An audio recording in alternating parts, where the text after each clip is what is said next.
13th Age is kind of a story-focused fantasy role-playing game. It was written by Jonathan Tweet, who did 3rd Ed D&D. He was the lead designer on that, and Rob Hainsel, who was the lead designer on 4th Ed D&D. So it's kind of like it's their best of the best, basically. It's their homebrew system. It's what they always wanted those two systems to be.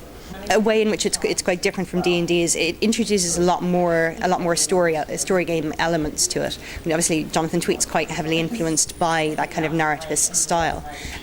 So there are things like there's one unique thing. So you have to give your character a unique selling point, effectively, or something that defines him as distinct from the rest of the characters, and then that kind of ties into the overall plot and the background as well.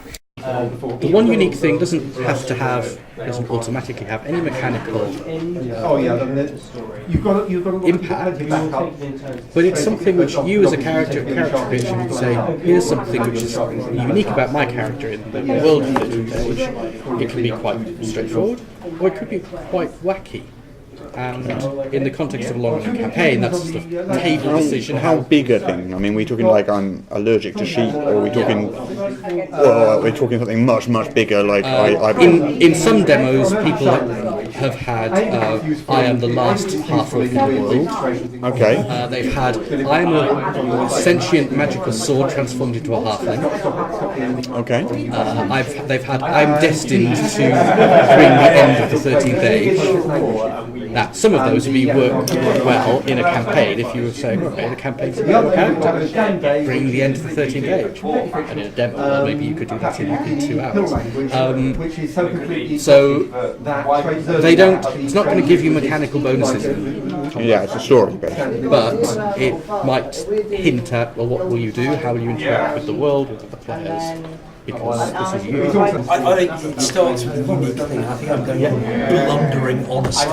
Oh, okay. The sort of person who will just say whatever appears to be the truth. The opposite, just a pathological lie. And so I think he's going to end up with a conflicted relationship with court, because the courtly system and that is not great. Yeah. Can be has a pack of dogs. Yes. That follows him around everywhere. Yes, absolutely. Write that down. Yep. And my character is going to be the first imported dwarf into elf society. Yeah, having been donated, he's the distant cousin of the dwarf king, and was donated to the elf community. I'm liking the idea of that you're this sort of hostage, stroke emissary, stroke. It's more like the old Vikings used to give their kids to other families. Yeah. So you're kind of you're not exactly a hostage, but because I'm thinking as a half elf, I might be in a similar situation, but from the Emperor's side. So it ties us all in as this kind of slightly mishmashed group. I guess the dwarf thing is it like what's the relationship with court and an amusing thing to keep around the horrible blemish that I think I'm probably unaware of actually what attitude is. Yeah, oblivious to the attitude. Rather than kind of to mirror us, I'm going to go with an emissary. Okay. So you were born into human culture. Yeah, but you've been sent. Yeah. The idea of the icons is that basically it gives the characters a way of connecting themselves into the setting, into the Dragon Empire. So you can establish positive, negative, or kind of conflicted relationships with up to 3 icons, and they're like very, very distant, super powerful kind of they're the most powerful NPCs in the world, but you won't necessarily always be connected directly to them. You know, you might have quite a kind of a low-level connection to a kind of a servitor or whatever of them.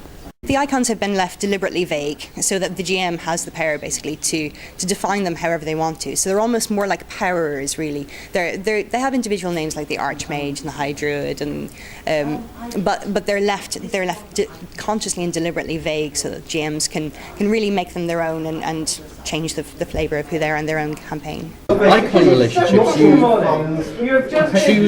name the icon and then you say, right, is my relationship with that icon positive for me?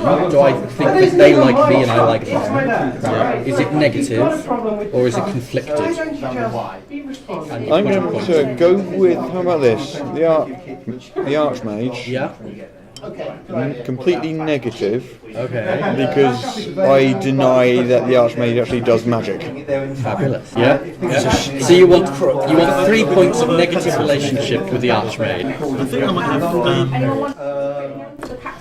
conflicted with the Emperor, because although I'm the emissary, it's not exactly a great and wonderful position to be in. Yeah, it's like, well done, dude. It's your job to like keep the elves happy, because you're a half elf. That'll totally work, right? It's like, thanks guys. You said I was trained as a warrior, and now I have to go and be a dip. Excellent. Yes. Yes. I've got my 3 here. We've got a conflict with the elf queen's court. Yes. On the grounds of his blundering honesty. At least it's a vague novelty. Yes. But it's pretty undiplomatic and unhelpful sometimes.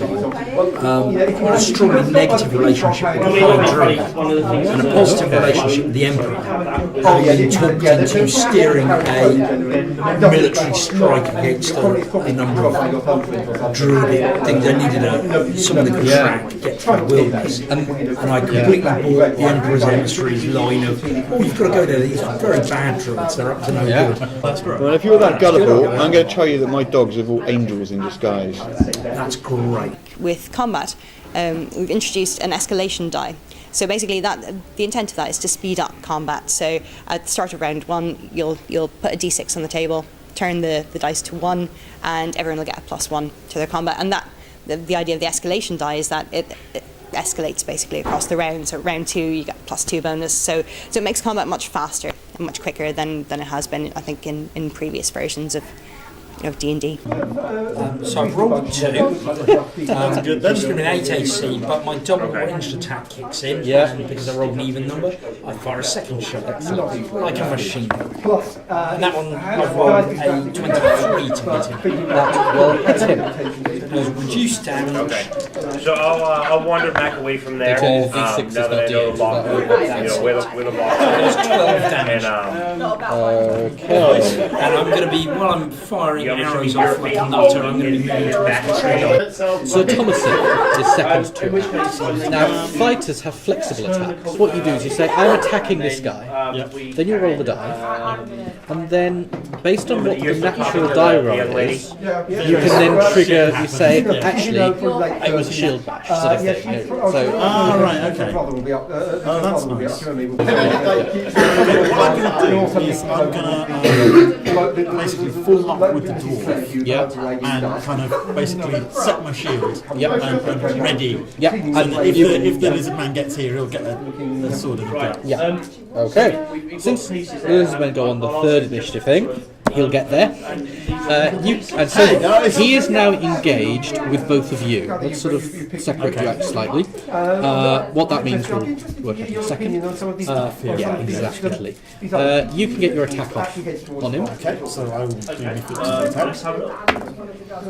So I have got an 18, and it's a natural Hit. So it's a natural even hit.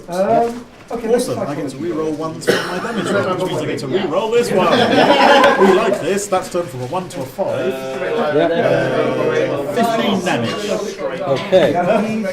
He is now staggered, which is 13th age terminology for bloody. That, ladies and gentlemen, was a deadly assault. It looked like one. Yeah. He's charging towards you. It looks as if, you're going to get a good hit on him, and at the last minute, he zags when you should have zigged, as it were, and impales himself even further on your longsword. Start of the second turn. You, but not them, get +1 to all of your attack rolls. Why?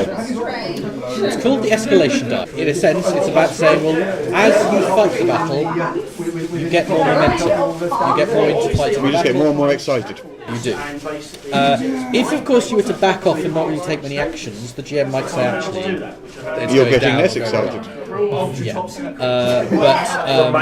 But it's a way of keeping things moving, it's a way of saying, actually, let's get on. And it's a way of giving you an additional mechanic with some classes. What happens when it hits 6? Does it stop? It stays at 6. The idea is that it not be a crunchy kind of sitting there rolling forever and one combat taking up your entire game session. The idea is to get away from that. On the Pelgrane website, we've posted up some pictures of the book actually being printed by our printers in the US. So we're very, very excited. It's only a matter of weeks now before we can actually get it into people's hands, and it is beautiful. It is a stunning, stunning book. The artwork was done by Lee Moyer and Erin McConnell, and they've just done such a gorgeous job. Chris Huth did layout on it.